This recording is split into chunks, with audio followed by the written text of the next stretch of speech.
깨닫는 복된 시간 되길 간절히 바랍니다. 오늘 말씀 요한복음 7장 6절에서 14절까지의 말씀입니다. 오늘 말씀은 예수님께서 초막절을 맞이해서 예루살렘에 올라가는 그런 과정을 보여주고 있습니다. 그런데 초반부에 보면 예수님의 형제들이 예수님에게 예루살렘을 올라가라 이렇게 이제 권면을 합니다. 거의 코치하듯이 옆에서 가르쳐 주듯이 예수님에 대해서 이야기를 하지요. 예수님, 세상에 드러내려고 한다면 사람이 뜻을 품었으면 예루살렘을 장악해야 됩니다. 수도권을 잡아야 됩니다. 뭐 이렇게 이제 이야기를 이제 하는 겁니다. 예수님께서 단호하게 말씀하시죠. 나는 예루살렘에 올라가지 않겠다. 그렇게 이제 말씀을 하십니다. 그런데 오늘 말씀에서 10절에서 보면 예수님께서 명절에 올라가시는 겁니다. 초막절을 맞이해서 예루살렘에 올라가시는 거예요. 그리고 오늘 말씀의 14절에 보면 예수님께서 성전 앞에서 사람들에게 하나님의 말씀을 가르치는 그런 내용이 나오는 겁니다. 그러니까 오늘 말씀의 초반부는 예수님께서 분명히 예루살렘에 올라가지 않겠다 말씀하셨는데 10절에서는 올라가셨고 14절에서는 성전 앞에서 말씀을 가르치는 그런 그 내용이 나오는 거예요. 이게 뭡니까? 단순하게 보면 예수님께서 말을 바꾸셨네. 아니면 말씀대로 행하지 않으셨네. 더 심하게 말하면 예수님이 거짓말하셨네. 뭐 이렇게까지 이야기할 수 있겠지요. 왜 이런 일이 일어났을까요? 여러분 그런 말 들어봤습니까? 인생은 한 방이야. 그런 말 들어보셨습니까? 인생은 한 방이다. 그런 이야기하는 사람이 있거든요. 아마 우리 교인들 중에서는 그런 말을 하는 사람들을 좋아하지는 않을 것 같아요. 더 인생은 하루하루를 성실하게 살아가야지. 그 자리를 지키는 것이 인생이지. 그게 신앙이지. 이런 사람이 더 많지. 인생은 한 방이야. 한때를 막 기다리면서 말이에요. 그것을 막 기대하면서 뭔가 이 삶이 엉클어지고 또 그냥 마치 투기하듯이 말이에요. 그냥 뭔가 이렇게 한 방을 기다린다면 저런 인생은 좋은 게 아닌데 그렇게 생각을 할 것입니다. 그런데 오늘 예수님의 태도는 인생은 한 방이야 이런 태도를 가지고 있는 거예요. 굉장히 착실하고 성실하게 묵묵히 그 일을 잘 감당하고 이런 모습이 멋있는 거잖아요. 우리 교인들은 아마 그런 걸 더 좋아할 것 같아요. 그런데 예수님은 인생은 한 방이야 이런 지금 태도를 가지고 있단 말이에요. 어떤 면에서요? 예수님은 여기서 때를 이야기하십니다. 내 때는 이르지 않았다. 그래서 가지 않는다. 이렇게 말씀하시거든요. 여기에 요한복음 2장에 나온 그런 그 패턴하고 똑같아요. 마리아가 포도주를 만들어 달라 그랬을 때 그게 나와 무슨 상관이 있습니까? 내 때는 아직 이르지 않았습니다. 이렇게 대답을 하셨거든요. 근데 똑같은 패턴으로 말씀하는 거예요. 예수의 형제들이 예루살렘에 올라가십시오.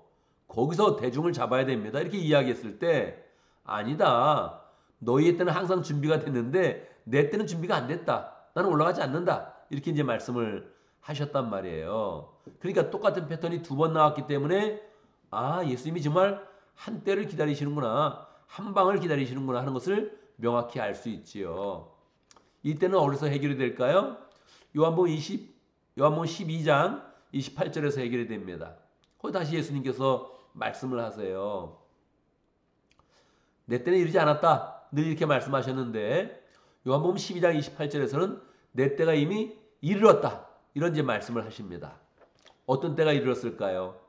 요한복음 12장은 예수님께서 예루살렘에 입성하시고 십자가를 앞두고 이방인들과 대화하는 그런 내용이 기록되어져 있어요. 거기에서 예수님께서 선언하시는 거예요. 내 때가 이미 이르렀다. 어떤 때요? 영광의 때가 이르렀다. 근데 영광의 때가 어떤 때예요? 실제로는 고난의 때죠. 십자가의 때죠. 그래서 예수님께서 이 한 방을 기다리셨는데 이 한 방이 뭐냐면 십자가, 고난, 죽음 이걸 기다리신 거예요. 그러니까 이 사람들하고 얘기가 전혀 안 통합니다. 왜요? 사람은 영광을 바라보고 있거든요. 세상의 영광을 바라보고 있거든요.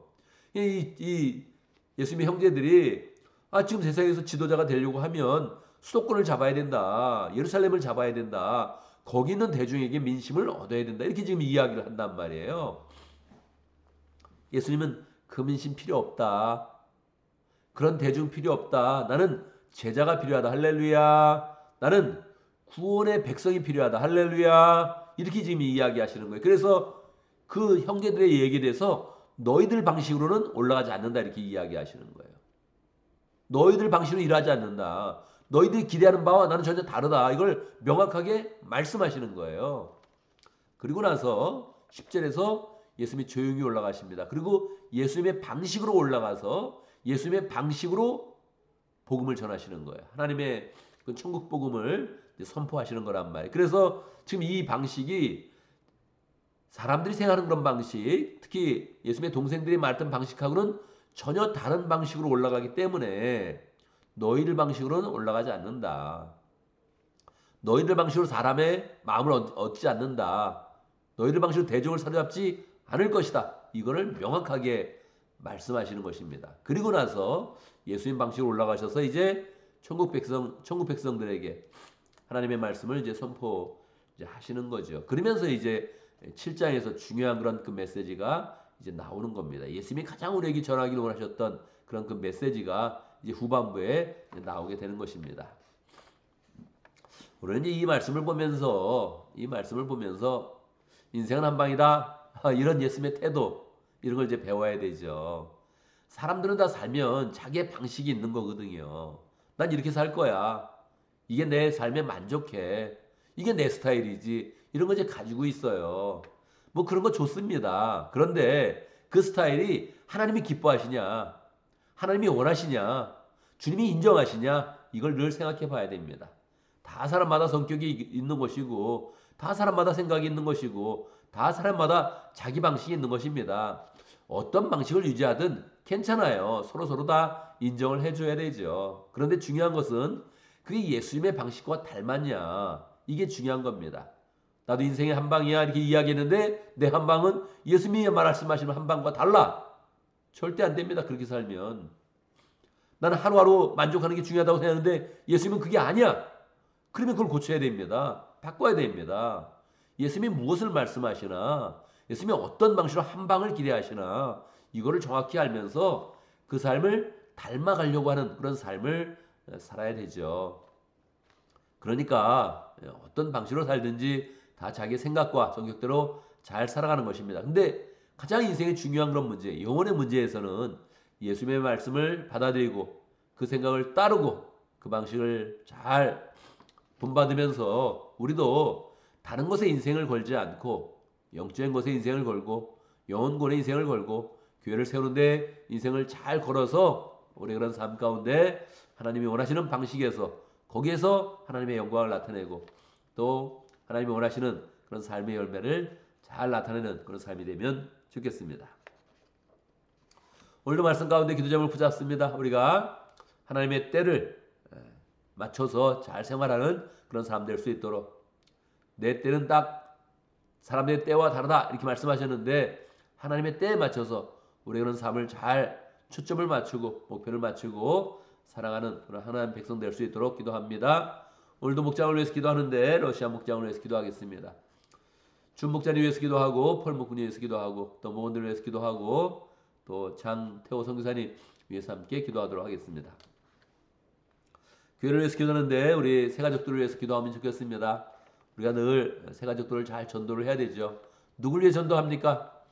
하나님을 위해 전도하고 또 교회를 위해 전도하고 그러나 그 삶이 사실은 또 우리를 위한 것입니다. 그래서 우리가 늘 새로운 삶이 있어야 우리의 삶 가운데 새로운 그런 동기와 새로운 의욕과 또 새로운 열정이 이제 나오는 것인데 우리가 새가족들을 잘 만나고 VIP를 잘 인도하면서 교회를 더 기쁨으로 잘 세워갈 수 있도록 이렇게 함께 기도합니다.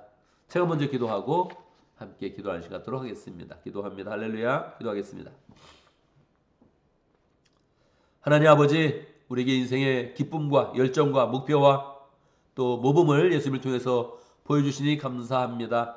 예수님처럼 우리가 여러 가지 것에 마음을 뺏기지 아니하고 마치 인생은 한방처럼 구원의 때를 바라보며 하나님의 때를 바라보며 하나님의 구원의 그런 역사를 기대하며 우리의 그런 삶의 초점을 잘 맞춰 사는 복된 삶 살 수 있도록 인도하여 주옵소서. 인생 속에서 어느 것 하나 중요하지 않은 것이 없습니다. 어느 것 하나 버릴 것이 없습니다. 그러나 더욱더 하나님이 원하시는 방식에서 우리 그런 삶에 승리가 있게 하시고 또 성공이 있게 하여 주시옵소서. 하나님 아버지, 우리에게 목장을 허락하시 감사합니다. 목장을 잘 세워가면서 우리 그런 삶의 기쁨과 은혜와 사랑이 충만하도록 역사하여 주옵소서.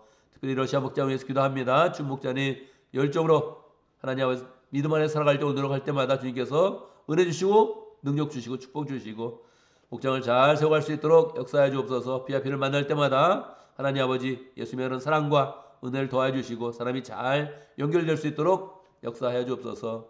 목장을 세워갈 때마다 하나님 목장 가운데 기쁨 주시고 은혜 주시고 사랑이 충만하여서 목장 모임이 잘 세워져 갈 수 있도록 인도하시고 하는 그런 사업과 가정을 위해서 기도할 때마다 믿음의 가정을 또 잘 세워갈 수 있도록 사업 가운데서도 하나님의 역사가 일어날 수 있도록 축복하여 주옵소서.